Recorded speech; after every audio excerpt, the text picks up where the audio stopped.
Maybe you know. Science meets the questions you never thought to ask. September 13th, 1848. A railroad construction site outside Cavendish, Vermont. A 25-year-old foreman named Phineas Gage is tamping gunpowder into a borehole with a 3-foot-7-inch iron rod. The powder ignites. The rod, 13 pounds of cold iron, rockets up through his left cheek, behind his eye, through his brain, and out the top of his skull. It lands 80 feet behind him, smeared in blood and brain matter. And then Phineas Gage sits up and asks for a ride into town. In 1848, the human brain was a black box. Doctors knew it controlled the body. They could see what happened when you struck someone's skull hard enough. But the idea that specific regions controlled specific parts of who you are, your patience, your judgment, your sense of humor, was considered borderline mysticism. The reigning theory was phrenology, invented by a German physician named Franz Joseph Gall. Gall believed personality was etched onto the surface of your skull. A trained finger, he claimed, could feel the bumps of your virtue. Maps of the brain were printed like phrenology charts. Domains for cautiousness, reverence, amativeness, beautiful nonsense. The truth was that no one had ever observed a person lose a single piece of their brain and live long enough to tell anyone what changed. Surgery on a living brain was unthinkable. Battlefield head wounds were almost always fatal. There were rumors, anecdotes, a soldier here, a farmer there, but no documented case where a brain was clearly damaged in one specific spot and the person walked away talking. The science of who you were had no laboratory. And then a 13-pound iron rod found one. Phineas Gage was good at his job. The Rutland and Burlington Railroad employed him because he was careful, methodical, well-liked. His crew was blasting through a granite outcrop to lay new track outside Cavendish, Vermont. The procedure was simple. Drill a hole into the rock, pulling gunpowder, drop in a fuse, cover it with sand, then gently pack it all down with a long iron rod called a tamping iron. Gage's tamping iron was custom-made, 3 feet, 7 inches long, 1 1/4 inches thick, tapered to a point at one end. 13 pounds, 3.5 ounces of pure, wrought iron. Around 4:30 in the afternoon, something went wrong. Maybe a co-worker distracted him. Maybe the sand hadn't been poured. Gage struck the powder directly. The hole became the barrel of a cannon. The rod became a projectile. It entered just below his left cheekbone, angled up behind his eye, ripped through the front of his brain, and exploded out through the top of his head. Witnesses said he was thrown onto his back. They expected him to be dead. He wasn't. He sat up, walked to an ox cart, and rode himself into the village. To understand what happened inside Gage's skull, picture the brain as a peach. The pit in the middle handles the boring stuff. Breathing, heart rate, basic instincts. The flesh around it is where the real you lives.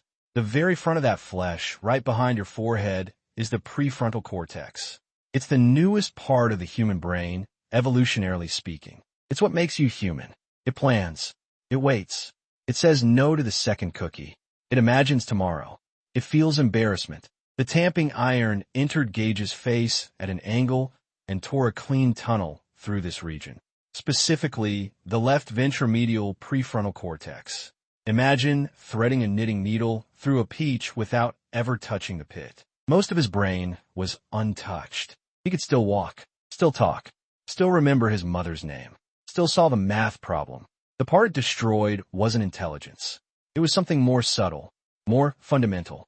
The part that decides what kind of person you choose to be in any given moment. The doctor who would treat him hadn't even been born when phrenology was invented. But he was about to write the first sentence of modern neuroscience. His name was John Martin Harlow. Here's where the story gets strange. Gage didn't just survive. He walked, talked, and joked. When Dr. Harlow arrived at the boarding house, Gage greeted him by name. "Doctor, here is business enough for you," he said and laughed. He was bleeding from the top of his head. There was a hole through his face. He could see daylight through his own skull, and he was making conversation. Harlow cleaned the wound. He removed bone fragments. He pulled out clumps of brain tissue that had spilled onto Gage's collar. Infection set in. For weeks, Gage hovered between life and death, blind in his left eye, swollen, semi-conscious. By November, he was walking around town. By April of 1849, just 7 months after a 13-pound rod had passed through his head, he was physically healed.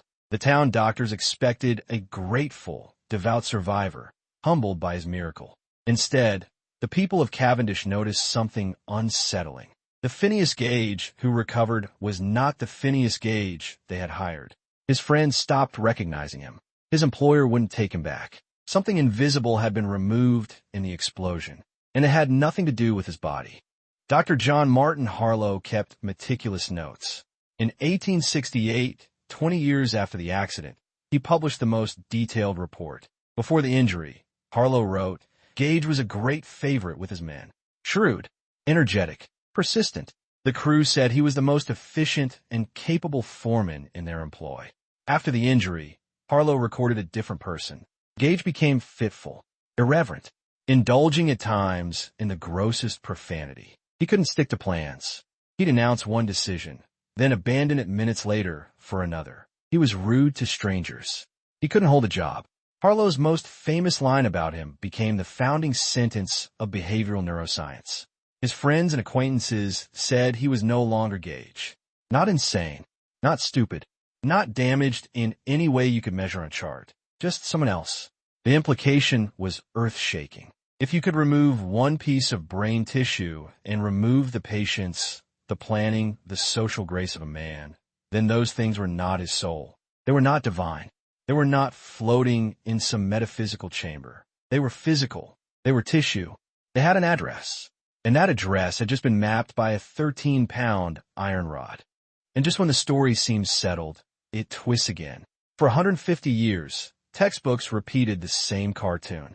Phineas Gage transformed into a vulgar, drunken, antisocial wreck, wandering until he died. It made for a tidy parable. But in 2008, an Australian historian named Malcolm Macmillan dug through old letters and ship manifests. He found something that contradicted the legend. After his accident, Gage didn't fall apart. He moved to Chile. He worked as a long-distance stagecoach driver in Valparaiso, a job that required him to manage 6 horses, navigate mountain roads, deal with passengers, and keep schedules in a foreign language. For 7 years, the man supposedly incapable of planning was running coach routes through the Andes. Macmillan called this social recovery. The brain, it turns out, is not a switchboard with permanently flipped switches. It rewires. It compensates. Other regions take over what the prefrontal cortex used to do. Gage seemed to relearn the rules of being a person. Then in 1859, his health deteriorated. He moved to San Francisco to live with his mother and sister. On May 21st, 1860, nearly 12 years after the accident, he died from a series of epileptic seizures. The iron rod was buried with the man it had remade. In 1866, his family did something remarkable. They allowed Dr. Harlow to exhume a body. The skull was sent east, along with the tamping iron itself. Today, both rest behind glass at the Warren Anatomical Museum at Harvard Medical School. You can stand a foot away from the actual hole in the actual skull. In 1994, a neuroscientist at the University of Iowa named Hannah Damasio used CT scans of Gage's skull to reconstruct the path of the rod in 3 dimensions. Her team confirmed it had destroyed both left and right ventromedial prefrontal regions, the exact territory we now know governs decision-making and emotion. Her husband, Antonio Damasio, would build an entire theory of consciousness on patients with damage in that same region. People who could pass any IQ test, recognize any face, recite any history, but couldn't choose what to have for breakfast. The Damasios called it the somatic marker hypothesis. Emotion, they argued, isn't the enemy of rational thought. It's the foundation. Without the ventromedial cortex, without the gut feeling, you cannot decide. Right now, behind your forehead, that exact region is filtering every choice you'll make today. The thing that destroyed Phineas Gage is the thing that makes you you. Picture him again. September 13th, 1848. A summer afternoon outside Cavendish, Vermont. A 25-year-old man who is good at his job, who plans carefully, who is loved by his crew. A man named Phineas Gage. The fuse catches. The rod fires. 80 feet of air, a hole through the brain, an ox cart into town. He survives the impossible, walks through 12 more years of life, and dies of seizures in his sister's house in San Francisco. But the part of him that mattered most was already gone before sunset that day. What we lost on that railroad track wasn't just a man. It was the illusion that personality lives somewhere other than a few ounces of pink tissue. Every kindness, every patience, every choice you have ever made is held together by something only slightly less fragile than a candle. A 13-pound iron rod taught us that. Next time, we're going inside the mind of a man who woke up one morning unable to recognize his own wife's face. Even though he could describe every freckle, every wrinkle, every detail of her, he just couldn't connect them to a person. It's called prosopagnosia, and the case that cracked it open is even stranger than Phineas Gage's. Subscribe so you don't miss it. Thanks for watching. If this sparked a question, drop it in the comments. It might be our next video. We'll see you next time.